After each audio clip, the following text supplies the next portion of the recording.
you see on the horizon for 2028 in the Democratic primary? Right now? Yeah. Bernie and AOC? No. They got the biggest crowds. That doesn't matter. It won't sustain itself, but right now they have no leader. Bernie, AOC, Mandani are not Democrats. They'll be the first to tell you that. They're democratic socialists. And that's a very different thing. And I don't think people know that yet. I don't think people realize we already have a lot of socialism. Even the country's oldest Latino civil rights group came out against it. Yet AOC keeps defending it, saying gender is fluid, language is fluid. Yes, and Latino voters are fluid. Bill Maher has been taking direct, unapologetic shots at Alexandria Ocasio-Cortez, and the tone is far from gentle. He was never fully supportive when she first burst onto the national stage, and her recent statements, combined with her brand of progressive politics, have only deepened his criticism. On Real Time with Bill Maher, he has delivered sharp, no-holds-barred attacks on AOC, calling out what he sees as flawed logic and political theatrics. These exchanges are intense, provocative, and impossible to ignore. If you haven't been paying attention yet, now's the time, because the debate is only getting more heated. Knew how to win. And he blamed the Democratic losses this November 2nd on stupid wokeness. To which AOC fired back that wokeness is a term almost exclusively used by older people these days. So that should tell you all you need to know. What? This is a term folks like you brought out very recently and had been proudly displaying at every march since. Just last year, The Guardian declared woke the word of our era. I guess they didn't get the memo from the Mean Girls Club. Alexandria Ocasio-Cortez has often been criticized for embracing what many call progressive woke politics, with critics arguing she appears increasingly disconnected from everyday concerns. Early in her rise, she openly embraced the label, wearing it as a badge of conviction at rallies and public events. But as public sentiment shifted, the term woke became more divisive, often used by critics to describe ideas they see as out of touch with reality. Now, some observers believe she is attempting to reshape her image, softening that association and distancing herself from a label she once highlighted. Meanwhile, Bill Maher remains unconvinced. On his show, he continues to challenge her positions, pointing out what he considers contradictions and political showmanship. His criticism stays sharp, direct, and impossible to dismiss. Great strategy, never missing an opportunity to remind voters how lame and clueless and hopelessly uncool they are, especially since those are the ones who actually vote. But okay, fine. What word would you like us to use for the plainly insane excesses of the left that are not liberalism, but something completely different? Because you can't have that word liberal from us and think it should cover things like canceling Lincoln and teaching third graders they're oppressors. That's all your new thing. This is exactly why many people gravitate toward Bill Maher. He's built a reputation for speaking bluntly, without filtering his opinions or hiding behind carefully crafted language. If Alexandria Ocasio-Cortez is now stepping away from the term woke, it raises a bigger question.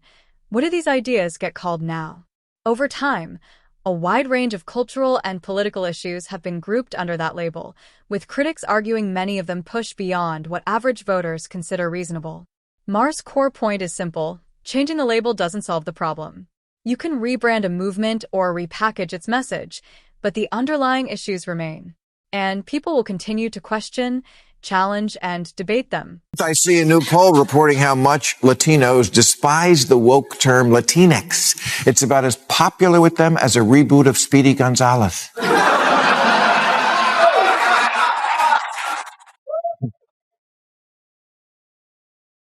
Even the country's oldest Latino civil rights group came out against it, yet AOC keeps defending it, saying gender is fluid, language is. There was a time when the term Latinx was heavily promoted by liberals, backed by figures like Gavin Newsom and Alexandria Ocasio-Cortez.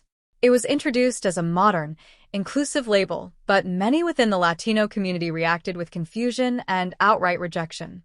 Surveys and real-world interviews showed that a large portion of the people it was meant to represent didn't use it or relate to it. Despite that, the push continued, fueling criticism that activists were speaking over the very communities they claimed to represent. As backlash grew, it became harder to ignore. Gavin Newsom appeared to step back, using the term less frequently, while Ocasio-Cortez defended it by arguing that language naturally evolves. For many voters, though, that response felt disconnected from reality. Situations like this didn't just spark debate, they fueled skepticism and, for some, even influenced political shifts at the ballot box. More of them now than ever are identifying as Republican. So are Asian Americans, whose support for Democrats is down 16 points since the last election. A lot of that is because, in the name of achieving equity in schools, Democrats in deep blue cities have made it a mission to eliminate the advanced programs at which Asian kids excel. Asian parents said, okay, I wish all kids well, not a racist, but I need someone who acts like my lawyer. If you're a parent and wanted schools to reopen a lot sooner than they did after COVID shutdowns, or think maybe your kid is getting a bad education, partly because it's nearly impossible to fire a lousy teacher, yeah, you're going to say, congratulations, teachers, you got yourself a good lawyer.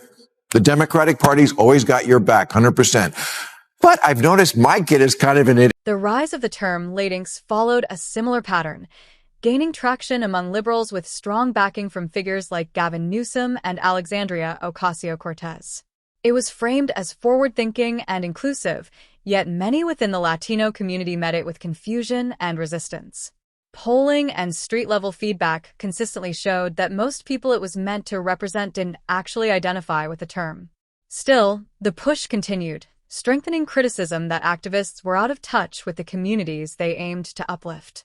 As criticism intensified, the backlash became impossible to ignore.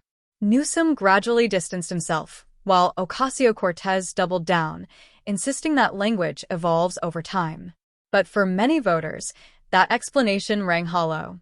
Moments like this didn't just create debate, they deepened mistrust and, according to some, carried real consequences in elections.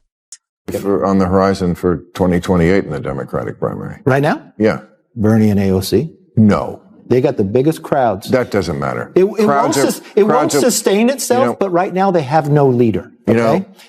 But this is the thing the Republican Party has to understand, too. Both parties lost in the last election. Trump won, okay? And I don't know if that's going to change. It's not entirely clear what Kevin McCarthy aims to prove, but one point stands out. If figures like Alexandria Ocasio-Cortez and Bernie Sanders were to lead the Democratic Party, it could create serious electoral challenges. There's no denying their ability to draw massive, passionate crowds. Their rallies are energetic and filled with highly engaged supporters. But recent elections suggest a hard truth. Crowd enthusiasm doesn't always translate into votes. We've seen this before. Big endorsements, celebrity appearances, and packed events can create the illusion of overwhelming support. But when the ballots are counted, the results often tell a different story. The takeaway is clear. Winning elections requires more than energy and hype. It demands broad appeal, a strong strategy, and policies that resonate beyond a core base.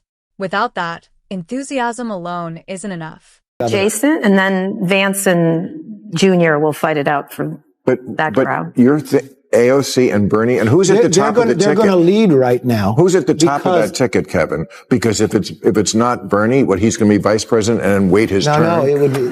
Bernie's been running each time. I'm just saying who's in the lead right now. I don't think that's how it ends up. But big crowds don't necessarily mean who's the right candidate. You know, when I started... No, but it drives where the ideas are going to go. It's going to drive the money for a while. It doesn't make them the winner. It doesn't make them the winner. You'll have to wait till you'll get 2 years out, and then you'll start seeing these governors that start showing solutions. You also have to know, what is the issue going to be? Are we going to have a foreign policy issue? Are we going to have an economic issue? And who's been the best in leading in that? But right now, for the Democrats, who's going to lead for the next 2 years, the money is going to... AOC outraised everybody in the House. And it's all small. This is a criticism often aimed at Democrats.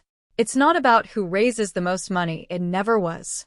Take Kamala Harris as an example. During her campaign, she generated massive funding in a short period, creating the impression of unstoppable momentum. But when Election Day arrived, that financial advantage didn't deliver victory. Instead, it exposed a deeper issue. The lesson is simple. Money can amplify a campaign, but it can't fix a message that fails to connect. Voters aren't convinced by big budgets or polished branding alone. What matters is authenticity, clarity, and policies that actually resonate with everyday people. Without that connection, even the best-funded campaign can fall apart when it matters most. AOC, Mandani are not Democrats. They'll be the first to tell you that. They're democratic socialists, and that's a very different thing, and I don't think people know that yet. I don't think people realize we already have a lot of socialism. Social Security, Medicare, Medicaid, unemployment insurance, food stamps, veterans benefits, Pell Grants, COVID-era payments, farm subsidies, disability payments, Fannie Mae, Freddie Mac, corporate bailouts, and the jobs program that is building weapons the Pentagon doesn't even want. Bill Maher's argument resonates with a large number of voters. Many people assume democratic socialists are no different from mainstream Democrats, often grouping figures like Alexandria Ocasio-Cortez together without distinction.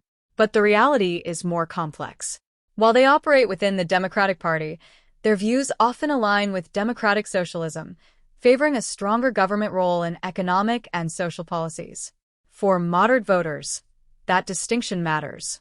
Critics argue these ideological differences can shape policies in ways that don't align with the broader electorate. That's where Maher's concern comes in. If someone like Ocasio-Cortez were to lead a national ticket, some believe it could create a disconnect with centrist voters and potentially impact election outcomes. Are radicals about this concept, and radical economic policy is always ineluctably married to radical social policy. Their platform, for example, calls for completely open borders. They're for what Biden was doing, but more. You think you're going to win an election on that? This just seems like more extremism at a time when Americans are begging both parties, please, could just one of you act? Bill Maher takes an even sharper stance here. He argues that Alexandria Ocasio-Cortez would face serious challenges in a national election if she continues aligning with what critics call woke politics and democratic socialist ideas. In his view, those positions energize a loyal base, but risk alienating moderates, the voters who often decide elections. For Maher, it's a clear conflict between ideology and electability. Policies associated with places like New York, such as expanded public benefits or proposals around services for undocumented immigrants, are often cited as examples fueling concern. Add initiatives like free public transit, and the issue becomes one of perception. His core argument is straightforward. Whether fair or not, these policies shape how voters see a candidate, and perception often decides elections. Or military in the streets. Either MAGA's crypto crony capitalism or city-run grocery stores. No, I don't want that. I want a Democrat who reassures me if you like your Whole Foods, you can keep your Whole Foods.